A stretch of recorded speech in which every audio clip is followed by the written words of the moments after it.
the lyrics of our jingle, which we couldn't heard, and we talk about confessions, because that's Okay. where this originally started from. Pink Hmm. Panty Confessions, venting, talking, Okay. sharing secrets, and getting stuff off Hmm. your chest. So Shelly, go for it. Hmm.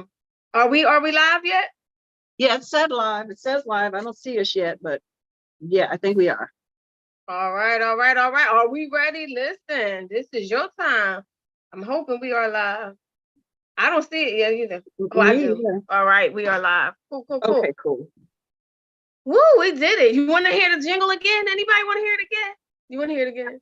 I don't know. I couldn't hear it at all. You couldn't hear it? Yeah. It was choppy. I was hearing it a little bit. Maybe if I turn off this fan, it'll help. Wow. Wow. We'll play it midway, but we're going to go ahead and start. I believe we are live on all of the airs.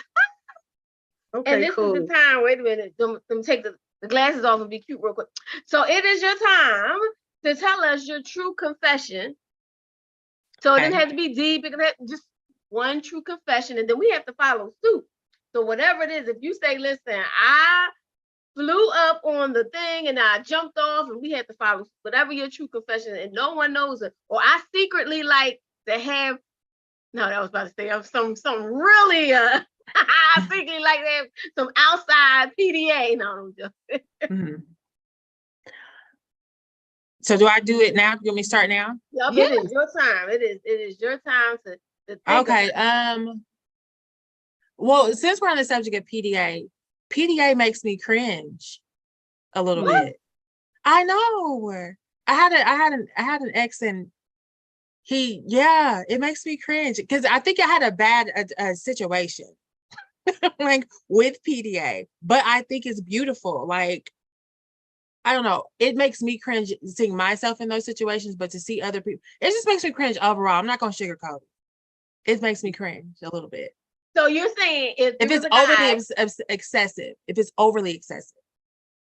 So if you had like a touchy-feely guy and he just like he enjoyed, fondling you and kissing on you in public, you would be like, yeah, because I was in a situation with a person I was dating where it was like we went on a double date, and it was like a battle, like a rap battle, a PDA battle.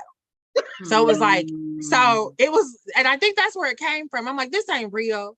So from that point, so it was like the other couple was just kind of kissing on each other. So he like kissed on me, but he was being extra, like slobbing me down in the bowling alley, right? Of all places, and in front of the counter at the pizza place. And I said, well, what is this really? So from that point on, so it kind of turned into a rap battle, kind of PDA battle. So that's why. Like, all right. She kissed him, he kissed her. All right, now we got to do it. All right, now we're gonna do it a little better. All right, now we're gonna put some tongue in it. No, and that went on for like an hour or so. It was weird. But you didn't enjoy it. You didn't enjoy the attention. I enjoyed it a little bit because I was like, it was my guy, but I was like, this is a bit much. Because then folks was watching, and then you look up, it was a bit much for me. So if it's a smooch, cool. If it's a pat on the back, I don't know if that's PDA or good job, but cool. But it's a little cringe if it becomes too much for me. He said a little cringe, a little cringe. A little cringe. Yeah, that's funny. Kissing PDA rap battle, like, all right. Yeah, but if we behind closed doors, you let loose. Like, you let loose. I think it's just I feel like people are watching, and I can't really relax and let loose like I want to. So you're not the kind that has this. You know how people have that desire to do things in public. You know what I mean? Like meaning public places. Exhibitionist. Yeah, those. No, ma'am. Like on a beach. Yeah. What about a beach? No, if it's like in an enclosed car or something, like off in the corner, like you're not going to get caught. There's no way you can get caught. Maybe. But my mind will not let me be great. My anxiety won't let me be great either. So I couldn't probably get into it because I would always be thinking like somebody going to pull up. And it was one time we was in the car kissing and a cop shining light in the, so it was the same person. So it was like, this is too much. So yeah. But I'm cool with the affection for sure. I just, my anxiety won't let me be great. My anxiety won't let me be like, yo, let's go wild. No. So that's my confession. That's a good one. Go ahead. That's a good one. Before I comment. We are not on Facebook. We are. I'm not getting it. Maybe I gotta shut it down and start it back up You because gotta I had to refresh. there you are. There it is. Okay, cool. Yeah, so PDA. Well, obviously, my circumstances, I've done quite a bit of public PDA. If you consider the films from my earlier life. But personally, not big on it. Not big on it. So you wouldn't do it on the balcony? You know what? I think it really depends on the person. It really depends on the person. For the most part, I felt uncomfortable with somebody like, because I just haven't been that into people. You know what I mean? Remember, we talked about this a little bit, how I've kind of like not completely committed my heart. But with the right person, oh yeah. Not like gross spit flying, no, but holding hands, putting our hands around our waist, a nice kiss. I'm cool with that if it's the right person, and it is the right person. So I'm cool with that, but I'm not cool with people almost having sex right in front of my face. I can't stand it. I think it's gross and it's unnecessary. None of my business. I don't want to see your stuff. And I feel the same way about movies. When I've done those things in movies, I'm like, I can't watch. I'm like, mm-mm. And I'm the same with love scenes in movies. I don't like them. I don't watch them. When a love scene comes up, I literally turn my head and do something else. I feel like I'm intruding on privacy. So I don't like it like that. Not the full on, let's swallow each other's tongues in the middle of the crowd. That's too much. It's too much. But let me think. So let's think. So recently, I'm gonna try not to tell people stories, but recently, right, out at an event, I'm with my dude and the other young ladies with her dude, but they was kissing, they was all into each other. But then for a slight moment, I was feeling like, well, dang, maybe he don't like me as much as she, then you start getting those thoughts like, oh, we don't do that. We don't kiss in public. We don't even let people won't even know that we're together. That's how, and that's what everybody I'm with. You don't know I'm with the person because we're sitting there like this, like, yo, homie, hey, homie. But a slight thought was like, I wish you would reach over and kiss me like that. I wish, I was craving the attention because I was seeing the attention given. And then I thought about it, like, maybe that's really kind of like dumb. It's like, really, it's not that you really want it, but then it looks so decent. Like they was kissing, taking pictures, selfies, and I was just like, oh, maybe he don't feel me like that. Then I started getting insecure for a second, like, well, maybe he ain't feeling me like that. Because the boy was showing how he was feeling about her, grabbing the behind, I mean, they was just all in it. Like, I was like, and then you saw the pictures and I saw the recap. I was like, oh, look at them. They all cute and stuff. They look like they was together. Meanwhile, people didn't even know. Oh, you was with somebody? So one of my girlfriends said, you was with somebody? I said, oh, shoot.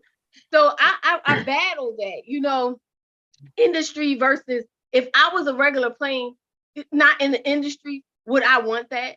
And I think I would. Like if I was not in the industry and it wasn't that whole, protect your industry image, protect the thing. And I believe I would want to be the one. I like to kiss. So I promise you kiss me in public, I'm going to kiss you back, So I battle that. And I feel like it's a shame that I have had to pretend. We have been in situations multiple times where people never knew that I was with a person. And I had been dating the person for like maybe 2 years and he'd been around, but nobody ever knew that we were together. And I'm tired of it. I want to find like, yo, can't we be real? Can't we just be honest? I'm tired of pretending, I admire that though. Like people's not in your business. Social media just messes up. Social media, I admire that a tinge, your self-control. I'm gonna just say this. because social media is just, it's like, it's real overkill a lot of time. So when, if a person didn't know y'all was together, it's like y'all really kept y'all business to yourself. Like y'all really enjoy. I translate that as y'all really was enjoying each other and y'all wasn't worried about nobody else. And Is it though? Is it? But is I that? don't know. But is it real? But I said my true intentions. If I sat there looking at the other people like seriously, I felt myself. I saw myself stare for us. I'm like, I'm stupid. I was all like, oh shoot, they kissed in public. That's decent. I was like, oh my gosh, I want that. So maybe I admire. I get what you're saying. It's cool to keep your, but I feel like Cinda said, we have both have never all given our all. But I feel like once you want to give your all, then the all says, why are we pretending like we're not together? Why do we have to walk around like we're not together? Now I ain't saying you gotta slide me down, but I mean, come on, it was kind of sexy when they were doing it. Maybe I'm a voyeur or something, but I was like, that was sexy. Yeah, James little said, something. yeah, hand holding, hey James, and arms around each other are cool, but going all out in public, no. Hi, LJ. He says, Miss Shelley Good, Grand Rising Queens. Hey, I think Earl's on here too. Hello, everyone. What do you guys, okay, James told us. What about you, LJ? What do you think about that PDA stuff? I think it can go either way. I mean, like you said, there's an image that, especially when you're working and there's a public thing. But then for me, it's like, if I am seeing someone, that's what I really want people to see, that I'm with them. Not because I'm an exhibitionist, but because I'm trying to say, look, I have someone, so don't even think about it. Don't go there with me, because I don't want to embarrass you or me, and so let's be close enough so that people know that you're with someone, so that you know, there's a respect there, you know what I mean? And plus, if it's just natural, if y'all are like naturally touchy-feely, it's nothing you put on, it's not anything you think about, it's just you find yourself with, you don't even know it, but your hands grasp, you know, you don't even know it, but you just out of the blue just do a smack, you know. That's real, you know what I mean? And that's fun. We were really touchy-feely behind closed doors, so that might have been what it was. It kind of, because I just wasn't ready. Exactly, but they had this thing. I think it was a sermon. It said, "Is it possible that we don't see what it really is?" Like in your mind, you was thinking it was tag your man. We I was like, what's going on? What's good? But what if it was like, yo, this just turns me on, and in the same way I'm with you in personal life, is the same. Like, what if it was like, is it possible we're not perceiving it the way, you know, way you know what I mean, the way that it was. So a lot of times we do have, it's perception versus reality. I'm like I said, while I was sitting there thinking like, oh, that's sexy to me. Like I have no, like, I don't know what this is, but I have this thing about dancing on the dance floor and backing it up. Like, and I understand I mean, I promise you, I love to 100% back it up. So I want somebody to be present with that part right there when I'm ready to back it up on the dance floor. And sometimes it don't even matter whether I'm with them or not, but I just love to back it up. But what if that's that person that you with and you really get to back it up and you really get to I promise you, that's my favorite dance move, backing it up.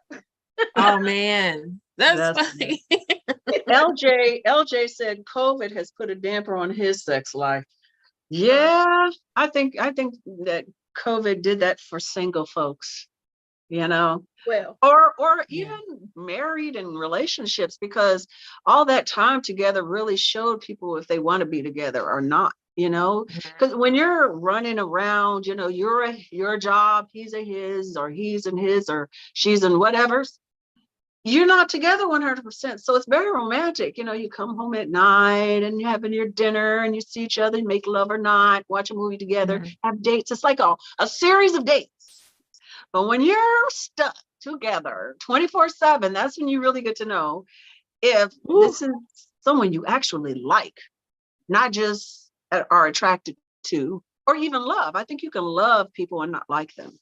And I think COVID, there was a lot of divorces with COVID because a lot of people realized that they didn't like each other very much, which is That is sad. Shane, that is a good test. I saw a meme that says when you choosing your mate or your married person to marry, make sure you see them in all situations, good, bad, up, whether they got money, not money, whether they sad, whether they mad, you see them in all situations. That way you can tell. So when you at home in COVID, I'm sure you got to see everything about somebody like, you again? Or it could be, So instead of till you death do us again. part, till COVID do us part. Right, which is I'm like, well, what happened to till death do us part? COVID was death. Not these Is it that days. simple? LJ said, I'm a little shook over here, by that little fact. Vincent says, hey, Vincent, Shelly, you need to teach me some of them moves. Vincent, yeah. Come on, did you let me back it up? We was one of them couples pretending, like, always pretending that we ain't together. That's what you gotta do. Well, LJ's question asks, he says, why should you have to be Atlantic Star? You may not want to be secret lovers. Why should industry folks have to hide? And I agree. Why? I agree. Somebody's gonna not like what you got. Somebody's gonna be a hater. Somebody's gonna say something about it. Now, for me personally, I've never, my baby daddy, my ex-husband, I posted, I think, maybe one picture of him before he shut that down. He's like, do not ever post a picture of me, ever, ever. And I was with this man for a long time, 2 decades, more than 2 decades. No, don't post anything about me. Don't talk about me, all this stuff. So that got me, because that was the beginning of social media. I was still in MySpace at that time. So that's why from that point on, I never really put too much out there about me and my relationships. I talked a lot about Sophia, a lot of pictures and stuff like that. But when it comes to my relationships, I've been hesitant. My past relationship, I would post a couple of things here and there. What are you doing?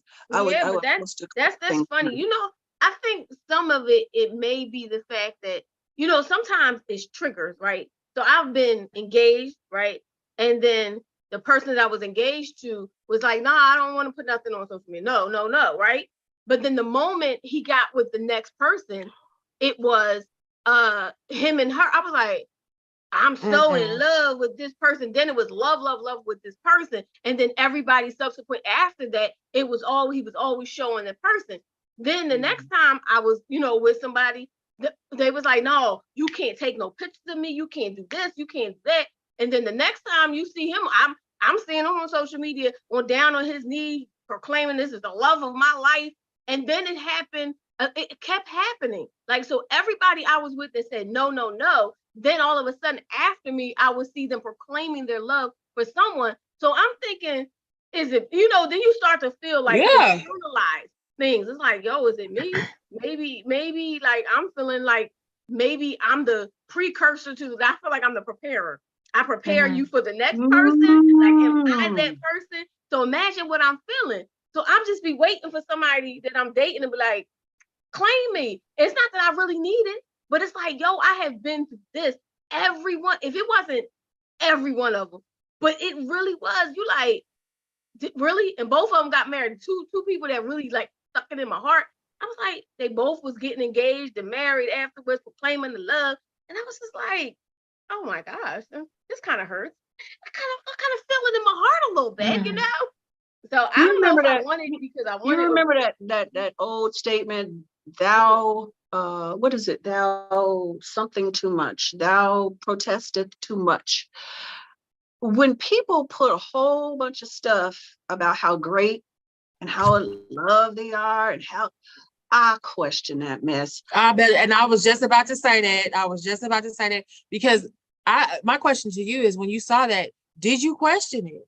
That was what I was about to ask. Like, did you question the genuine, was this a genuine act, or are y'all fronting for the cameras, so to speak? No, I didn't question it because I knew the people individually that I felt like they had really found the love of their life. Okay. And So yeah, but even if you do, why do you have to put your ring on it? It's just, to me, I just think, I mean, it's understandable if it's a private group with your family and your friends that you're sharing your happiness with. It's a whole other conversation if, as LJ said, you putting tea out there about every freaking little aspect to total strangers. Then you're an exhibitionist. Then you're saying, see me, see what I got, see what I blah blah blah. And And it's somebody in that almost, yeah. equation, somebody in that equation needs that, and it's probably the woman, because the woman is probably, unlike you, gonna say, no, I'm putting this out. We putting this out, okay? People got to know, right? I doubt if it's him saying that, Shelly. He probably would go either way. LJ said, not LJ. Somebody else said something that I wish. He said, Vincent said, I'm still the same after us, Shelly. Okay. Hi, Joel. He said, protect your Okay, own. Shelly. He said, protect your own love. LJ said, most industry relationships are business deals. Now, come on. True. But see, that's So what I be true. trying to make sure, that sometimes you like, well, is it business? You know, I think no one will understand the difference between, and Cinda is on a much bigger platform than I am, but in Philip, you always want to say, like, do people do this? Do they hide because of who I am? Or is it like, you know, what is it? Like, that's like, I had one guy who wanted to do it, but his main goal for putting me and making sure I posted about us, his main goal was he wanted to be put on. He wanted the popularity. He wanted everything that came with it. So I understood it to that degree, like, all right, he's just taking advantage of me. So I know why it's best to be private. I know why it's best, but I think I just want somebody to go with their feelings. If I want to post this picture of me and my dude, or you post a picture, just go with your feelings, and stop all this industry BS, and stop all this pretending. Like, just go with your feelings. I feel like, yo, this my book. That's my book. Whatever. But if not, and I think the relationships have to, you know, whoever your person is, you know, they got to feel that exposure too. If they don't feel the exposure and don't want that exposure, like there are people out there that don't, you know, then you got to find a balance. But before we get too far away on this, because we're already moving on 11:30, we got to get into you, LaTosha. Oh, I'm listening. I'm soaking up this stuff. Like, yeah, girl. So let me do my little small intro. LaTosha is someone that I met a few years ago. She is an amazing digital artist and a visual artist with other mediums, graphic designer. She thanks to my friend William Lee, hooked me up with a beautiful logo when I back in the Pink Penny Confessions thing, when I was really pushing that. And I loved the logo. We had teas and everything. And now she's working with me on my new stuff. And she is the best, y'all. So at the end, we're going to put her information in so y'all can give her your business, because she's a busy lady, but she's really freaking fantastic at all and everything to do. Do you do websites too? I can do the ones where you just build, like you log in and you build and stuff. I kind of tried to get into coding a little bit, but no, but I can just, I can do websites when it comes to designing them and getting all those little gigs and gadgets that you need in there. I can do those. Yeah, we are going to have to talk more. Anyway, so she does that, but she also is the community organizer and does amazing work in Alabama, Dalton, Alabama, at the George Washington Culver Interpretive Museum, which is important work.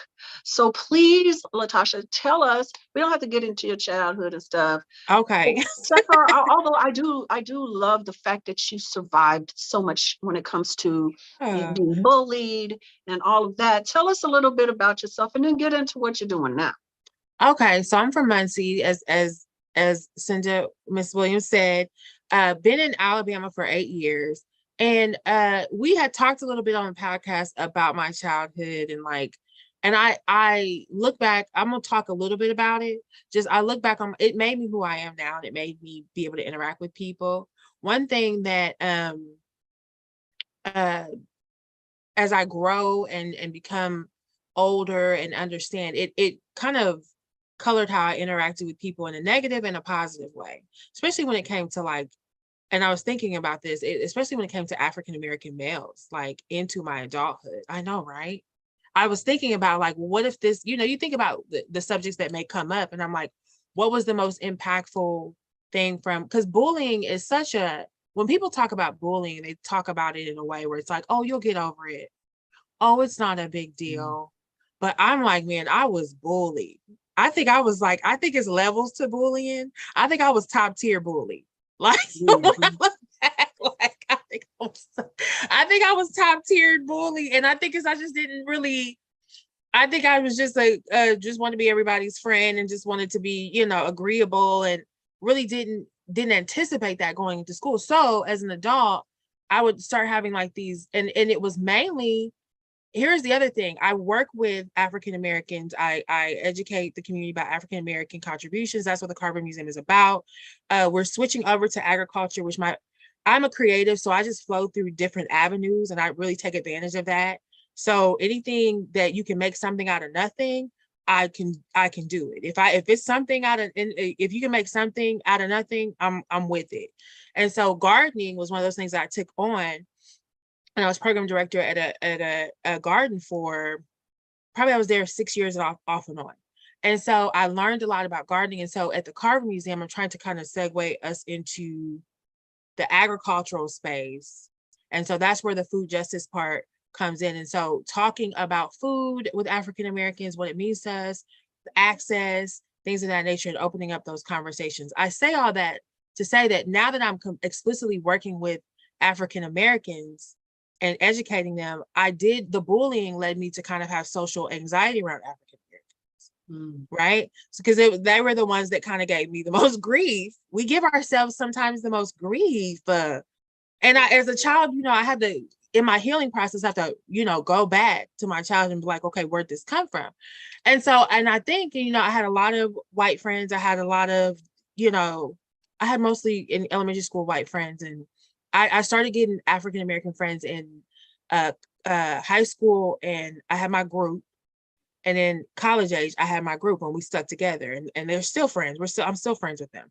But elementary school, that was when my social anxieties were formed. So as an adult, like if I'm walking into a room with just African American people, I would start having anxiety, and I'm like, y'all are me, I am you. What is this?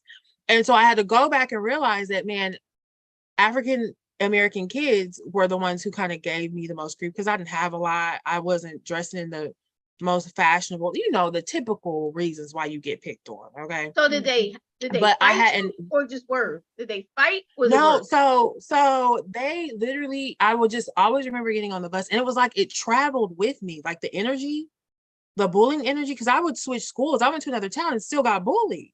So it was like, it wasn't like, oh, pick up and go to a new school. I think it was something that I was giving. I'm really into energy and spirituality. So I think it was something that I was giving off that was like, hey, come bully me. Like, I was gonna say something, from a therapeutic point of view, from my own education and from my own experiences.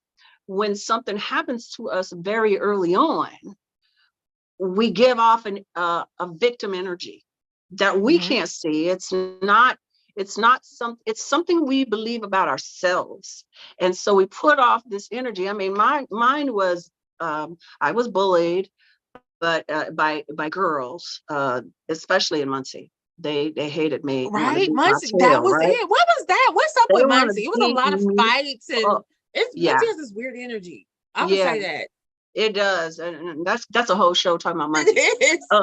But I also what I dealt with in Chicago was boys. I had one girl, lesbian girl, nothing against lesbians, but this one was trying to make me one. You know what I mean? So I was fighting them all the time.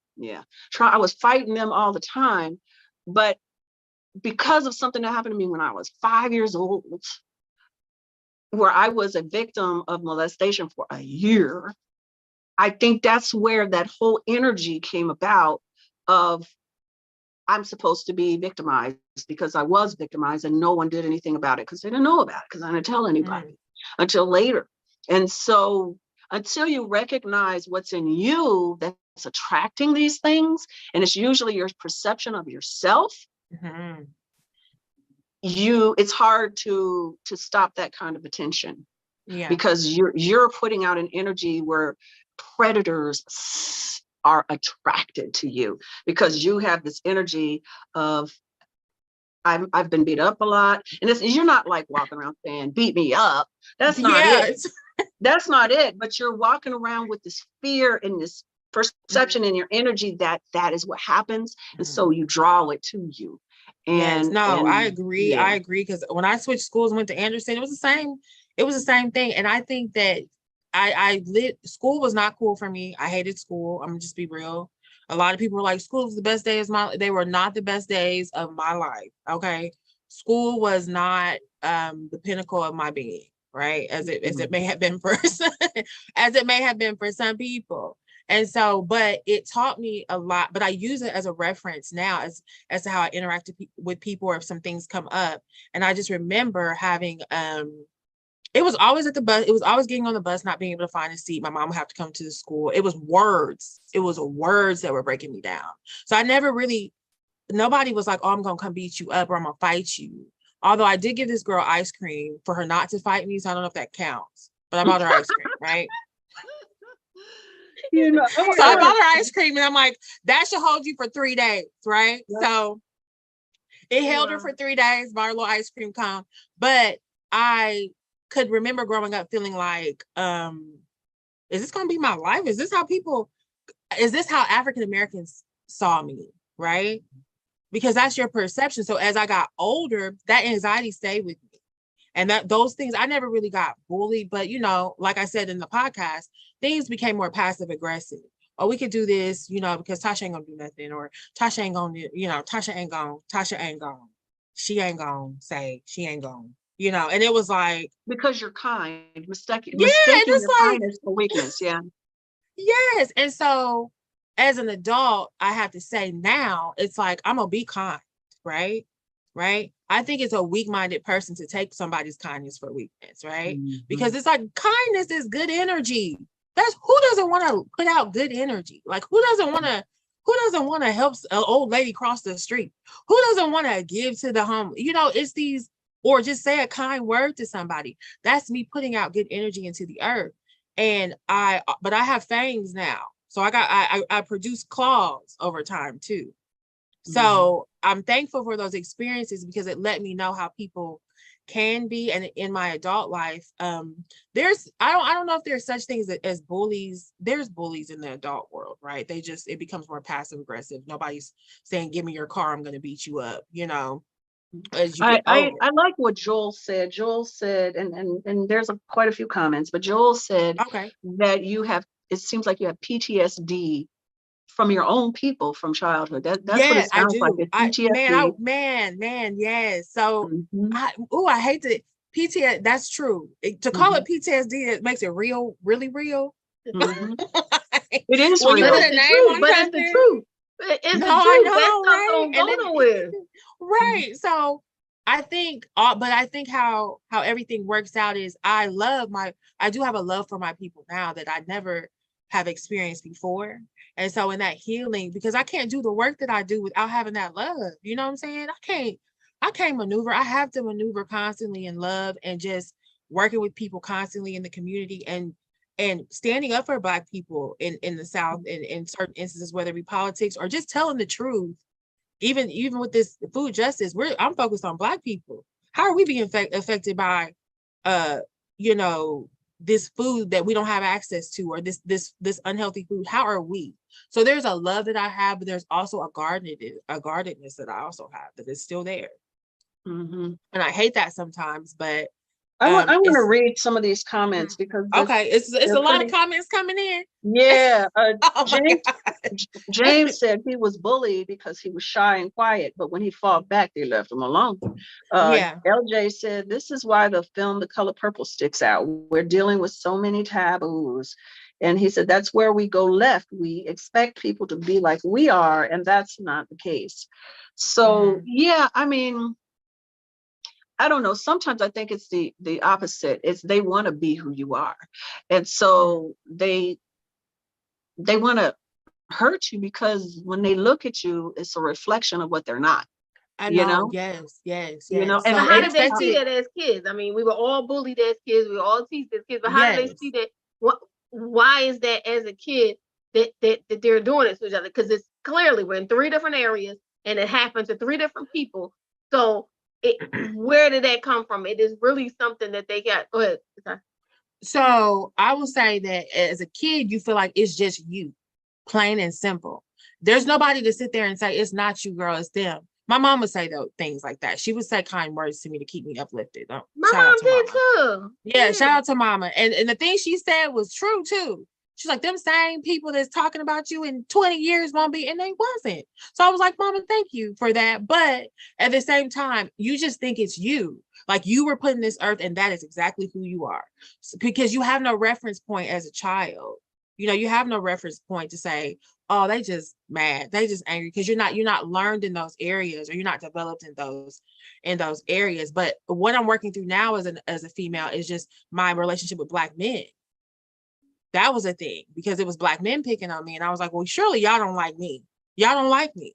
So I grew up thinking that Black men just didn't like me. And then after like failed relationships, I would also be like, y'all definitely don't like me. Like, and I would generalize it. And be like, all Black men, and that's not the truth. So me working through, and I guess I keep harping on that space because it's like, dang, I think I'm in this space in life where I'm like, whatever happens to you as a seedling, I call your formative stage a seedling stage. Whatever happened to you as a seedling really reproduces when you're full grown. It really keeps it doesn't go away. Like it doesn't, you still have to deal with those little things that they prick you. They still kind of, they guide you in a way. Your trauma or your wounds kind of guide you. And so the blessing in all that is to be able to, as an adult, see with clear eyes what that was and then maneuver accordingly. Yeah. So Hi, Clifford. And he said hi. And LJ said, you can tell a lot about people based on what they say and don't say, do and don't do, and by the friends they choose to hang around. And it's true, you know, but I really believe that bullying almost always comes from their own inner trauma, what they're dealing with at home, how especially when they're a child, when they're seedlings, what they're living through at home usually guides how they act in the outside world. Are they being bullied by older siblings? Are they being bullied by their parents? Are they being ignored? And it doesn't make what they're doing to you right. It just makes it sad and it's cyclical, you know. So, but I'm so thankful that you got that try me energy, which is something I'll always use from now on, and I will attribute it to you, Latasha. I love that because I am, you know, I've always had a try me energy in certain circumstances, but in others, not so much. So, I mean, I don't think it's living your life in a negative way.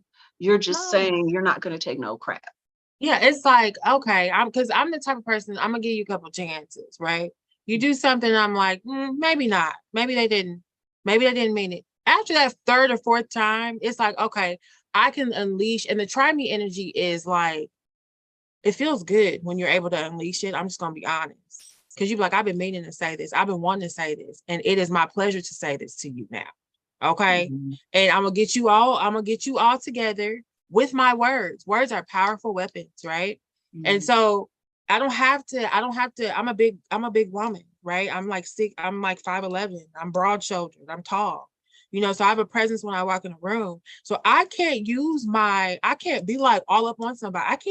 I can't use that. I have to really be conscious of proximity and things like that. So when I get angry, I can't just get regular angry, like in front of everybody, right? Because then people start feeling threatened, playing victim. Oh, she was going, oh my God. And it's like, and now it's your fault and it's not their fault. So I have to really be conscious of how I'm using my body language. So I just choose to use my words and make sure that you understand that I see you. So whatever energy you operate in and you thought I didn't see, I do. And sometimes I don't have to say anything. I can just move on to the side. But if you back me into a corner where I have to say something, I'm going to say it and gladly say it because you thought it was this. And I'm going to show you that it's not that. And then we don't got to talk no more. We don't got to do this no more. We don't have to. And usually how people are, they're like, oh, well, no, I didn't mean it that. Yes, you did mean it that way. You just didn't think I was going to say anything. Yeah, So my that friend, fear. my friend says this, I love. He says, the first time it's a mistake. The second time it's a choice. Yeah. So if somebody is acting a certain way after that first time, you know that it's a choice. And yes, they do know what they've done. Yeah, there's a rumor, there's a town, I heard a rumor in town. I'm just put my business out. I don't care. I was a pushover. Cause I'm nice? A pushover? What is that even a pushover? I was very offended at the time because I felt that I was being amenable, I was being agreeable, I was going with the flow, I wasn't causing conflict. But as Black women, it is also, you're looked at as weak if you are agreeable, if you are making it easy for people to kind of do what they need to do, or if you are setting them up straight. It's like, oh, well, we can just get over on her. And I'm like, no, you can't. I just want you to have an easy flow in the things that you do. So even those stereotypes of, I got to be walking in, yelling at everybody, getting in people's faces, I'm a Black woman, hear me roar. I don't operate in that energy. That's never been me. As a child, it's never been me. And I'm not going to start. I do have to be more stern. Let me tell you, I do have to be more stern, but in a way that's more comfortable for me, not for you, and not for what the media or stereotypical things you see out in the ethers tell you. It's me. This is how I handle my business, you know? So I'm like, what's a pushover? And I pouted a little bit, but I'm like, at first I was like, well, how many other people think this? Like, oh, you could just tell her anything. And I let people kind of tell me anything and I still see through them. Sometimes you have to do that. You have to be like, oh, okay, I don't believe you, but okay. What I'm gonna do? Argue you down? This is what you believe. That's your opinion of. That's Yeah, your that's your opinion. Why am I waste time arguing with you for? As soon as you do stand up and say something, then you're a bitch. So it's like they get really upset when all of a sudden. That's why the cutting off your circle, making sure your circle is tight, making sure you cut. You got now you gotta have that cut off energy. All right, cut off. Yes. We're gonna protect our energy at all costs, making sure we put the people that are surrounding us are the ones you want, and you draw in the right energy. You know what I mean? So do you believe that do y'all believe that we should just cut people off? I do. Yeah. I don't know. There's a guilt that comes with it. That's why I'm asking. Right. I don't ever cut anybody off. I personally, unless, let me take that back. I think I have cut a couple of people off that were dangerous to me. Okay, but for the most part, I never do a concrete cutoff, but I do put a lot of distance, Hey, cut off doesn't mean I'm telling you I'm cutting off. It could be that's real. I like that, Cindy. Okay. Stay the Black. Yeah, I just do it nice because there are people in my life that I love that aren't good for me. They're toxic. Okay, I'm gonna go with what you said, Cindy. Yeah. Because I was just like, I kind of just came to these spaces with relationships where it's like, I don't want to do this anymore. I don't want to do this anymore, and I don't want to keep doing it. I've been doing it for years, and this is who you expect me to be, and I want to grow. And every time I come around you, I have to be this way, and I don't want to do it anymore. So I'm just not going to come around you anymore. That was kind of how it was for me. Okay. Yeah, I just think, like I said, you can love people but not need to be around people. I mean, even in your own family, you got folks in your family that you love. You've known them your whole life, but they're toxic. They're not happy, and they're not helping you grow. So you can love them, send them notes and, a text here and there, but keep them out of your energy because you're trying to, you're on this journey in yourself. You're trying to grow yourself and evolve. You can have people in your life that are helping you evolve, but once they have shown you who they are, honey, right, LJ? Once they've shown you who they are, you got to know who they are. And then if necessary, with kindness and that love that you have, let them go and let them go and keep on with it. And you don't even have to let that them would- go with words. It's Mhm. fade. It's a fade.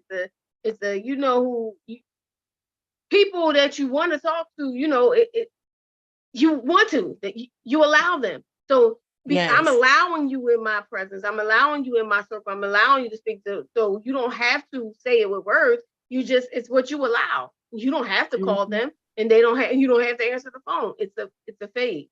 And one thing that Cinda said is, once you show me who you are, that's where I was failing, because people would show me who they were, and I'd be like, no, who? Because I would be like, who's just out here doing that? Like, who's just out here, like, using people? Like, who gets up in the morning and says, I'm about to use this person? It was just hard for me to compute. So I was really giving people like chances after chances after chances and paying for it on the back end. But I'm like, that could definitely not be what it is, until I finally just got tired. I got tired. I think what it comes down to is trusting your spirit. Your spirit tells you who's right for you and who's not right away. It tells you right away. And I mean, you can be cordial, kind, professional, but keep people at arm's length. You know, you can do that. That doesn't mean you're not a nice person or whatever. It just means you know what's good for you and what kind of people are good to have in your circles. Because, you know, there's different layers of circles, and maybe this person is in a far away circle that you'll keep up with and communicate with on a professional level if necessary, or an old friend that you know their heart is beautiful, but they're just not good for you. And just, keep them in the circle they belong in. Don't let them in that inner circle, because then they're pulling you down vibrationally, and then you're not living your best life. And that's kind of how I operate now. That's how I operate now. I just try to, vibrations are huge for me. Like energy, like I can walk in a room and I can have a conversation with somebody and feel my energy go out of my body at this point in life. Like I can feel myself slumping over. And sometimes I can be talkative and I can see somebody slumping over while I'm talking. And I say, well, let me hold that. Let me stop and give you your energy back. So energy is huge for me because it's real. Like I can feel it coming out of me, like when I'm talking to a drain or something like that. So yeah, look, just a few more, because I do want to spend a moment on our last segment. Okay. LJ said, being a Capricorn, we'll cut you off in a minute. We cut you off. I'm a Sagittarian. You are?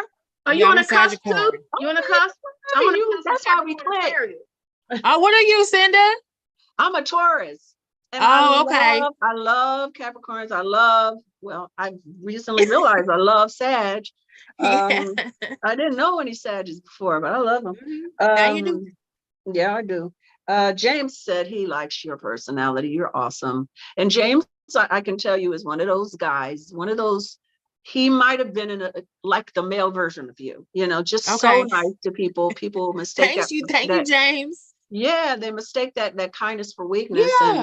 And he ain't about all that, but he's a kind person, a giving, generous person, but and was mistreated because of that. And he's a Black man. So I think a lot of Black men, my father stopped dealing with Black women because they treated him so bad. My mom is white. The wife he died, when he passed away, was white, because he had so many bad experiences with being mistreated by, unfortunately, our sisters. That's unfortunate. I believe it though. I believe it. Yeah, his lips were too big, his skin was too dark, his nose was too big, he looked too Black, and back in those days when, even in the Black Power movement, that was not looked highly upon by certain groups of people. That brown bag thing is so true, and still true in some places. Yeah, it is. It's still true that they think about you based on the color of your skin, and that tells people where they belong, and it needs to die. It's old, and it's a bloody death. Okay, so he said we don't have to waste time getting folks together. God can get them together more better than we can. You ain't line. out Amen. there. Tell it. Amen. So just Amen. one little quick thing. We almost running out of time, but I wanted to share this quick little thing I'm dealing with right now and get you guys' thoughts about it. Okay. I have a young man who is sure and absolutely positive that I am his mother. He will not leave me alone. He sends me his birth certificate, he sends me his social security card. He is convinced that I had a child at 17 and gave him up, and he is it. And I absolutely know who I birthed. One person, Sophia Gabrielle, that's it. So speaking of cutting off people, I don't like to block people. You got to send me a dick pic, then you get cut, or you got to show toxicity, then you get cut. But it's very rare that I block people, but I'm like on the verge of blocking dude because he won't let up off me. What y'all think? I That's would the- block. That's crazy. I'm not a blocker either. I don't block. I'm a either. blocker. Mhm. I'm a hardcore blocker. I say I feel like you gotta know what people are doing. So if you block them, you don't know what they're doing on the other hand. Or they may go ahead and get another account. They will always find a way to get you. So blocking them doesn't really do the thing.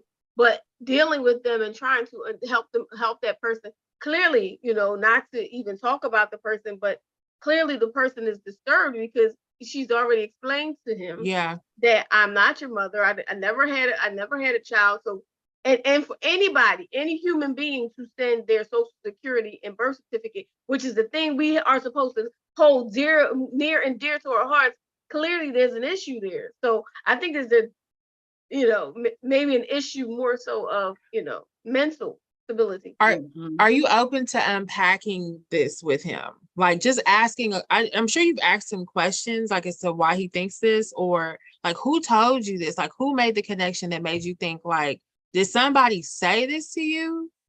Or is this just something that you feel? Like, have you ever asked him questions where, he was able to unpack his thought process behind all it? I said to him was, where are you from? Maybe you're in my family. In the beginning, he kept saying, are we related? Are we related? And so I just thought, I have a massively huge family. I've got lots of folks that live in this country and beyond that I'm related to, that I've never met. But we're all related when you get down to it, right? We all have connections somehow to each other. So that's what I thought he was talking about. And I was like, well, where are you from? And, because maybe you're a cousin, maybe you're an extended cousin, And then it started with the mother thing. And I was like, oh, no, I would know if I had another child. That's something, like Shelly said earlier, she was like, maybe on a movie set, they put you out and impregnated you. And I was like, yeah, and I'd have to stay out for 10 months. Yeah. To miss that whole thing when I was 17. So James said, block them. And LJ said, I'm with James, or unpack it if you're open, if you got some free time, just say, I would then, if outside of blocking, I would ask him like, where are you getting this information from? Where are you getting this thought process from? Like, and hopefully he can answer that for you. Like, what makes you think? If I don't know yet. I'm gonna have to play this one by ear because I can tell that there's mental illness. I can tell there's certain other things that this person has said that is indicating that there's some mental imbalance. And I don't want to play with that. It's like, you don't pet every dog you meet. Yeah, for sure. One of them's gonna bite you, and I don't want to be bit. So I'm probably gonna end up blocking this fella. Yeah, I'm a blocker. Yeah. He said you're a blocker. I'm not a blocker. I want to see what you're doing. I need to see how you coming at me. I need to see what your next move is. Because clearly, maybe he'll move on to fan page. Speaking of, this is totally off subject, but I had to tell you, maybe I should wait till afterwards. But no, I'm going to tell you because I'm excited about it. For the first time, finally, my Cinda Williams page, Facebook contacted me about monetizing it. Yay! Woohoo! So I'm gonna ask you about that, Shelly, because I don't know what you do and how you do it. So we'll talk about that another time. That's amazing, y'all. So make sure you just watch all the videos, watch them over and over, so you can get that money. Yes. Okay. Please, everybody support my page, especially the Cinda Williams page. Become a follower because I can get some much needed support that way. Yeah. Cinder Will is more family and friends, and it hasn't gotten to that level, but the followers on Cinder Williams have really grown. So please That's tell her awesome. your friends. Yay. Okay. So Natasha, please tell everybody where they can support you and Okay. come and see what you're doing. Okay. So I am on Instagram, Latasha Hyatt. I'm at the Carver Museum Tuesday through Saturday. If you want to come, we have an art show coming up around food justice. Come see we have 3 wonderful ladies, 2 wonderful ladies, including myself. I'm a wonderful lady too. And we will be raising awareness around food justice, especially in this part of the South. Facebook, Latasha Hyatt, friend me, follow me. I'll be doing a lot more work around growing food and growing food hydroponically, mainly. But yeah, Latasha Hyatt, Instagram, Facebook. I'm not, pretty simple when it comes to, so I was telling Shelly, I was like, I am not social media savvy. So it's pretty simple, but please, Carver Museum, Dothan, Alabama, check out our website, check out our Facebook page, and come visit us if you're in the neck of the woods. We're here, and we want to have you here. So 2 hours from Atlanta, we found out. So y'all go support. All right, yes. Shelly, what's up? Nothing much. Just follow me on Instagram at Shelly Show Williams. Single on a Saturday Night has a new home, new location. We are now at Miller's Ale House on Columbus Boulevard, starting November 26th. So we are at a new place. It's our 10th year. We just had a 10-year anniversary party. It was a surprise party for me. I didn't even know it, but surprise. And now we're at our new location, which is on Miller's Ale House on Delaware Avenue. So I need y'all to pack it out on November 26th. I'm telling you, we need to show them. Them. Okay, do you branch out? What's thing on a Saturday night? We might need this. Do you have little branches you can do? We got, you know what? I have done it in Charlotte. I've done it in Charlotte. The goal is to travel with it, but yes, did it one in Charlotte. We were locked down because of COVID, but now we are back out, and so yeah, we could definitely do a tour thing. Yeah, whatever it is. Yeah, it is fun. That's how Shelly and I we met before, but that's how we really like connected when she invited me to come on, and it was so much fun. And that's when I was like, yeah, I'll do this. This is fun. So, awesome. All right, cool. Y'all support Shelly Shell Singer on a Saturday Night. Just Google it and you will see all the places you can find it and support it. It's a television show. It's also live. Okay. Please support her. Also, all right, so for me this week, I have one of my favorite pastors, Pastor Andre Mitchell, who was on the show earlier, a couple of years ago when we first started. We're having him as a guest. I'm very excited. He is amazing. He's funny. Pastor Andre, you can find his stuff on social media. So funny, a lot of comedy he does. So I hope you all listen to, either go to Anchor, Spotify, Apple, and a whole bunch of other platforms to listen to the PPC podcast. And the next week we'll be back. I think I have to confirm, you will see it announced if it is happening. We're supposed to do Melanated Morning Show tomorrow. So I'm going to claim that. DJ Kid Disco and I will be back tomorrow morning. I think it's 10 o'clock Eastern for a recap on some news that's happening in the world. So please just look on my page to see if we're coming on. It looks like we probably will. And everybody that has shared their thoughts and their comments, thank you so much. I love you guys. Be well, and we will see you soon. That's all right.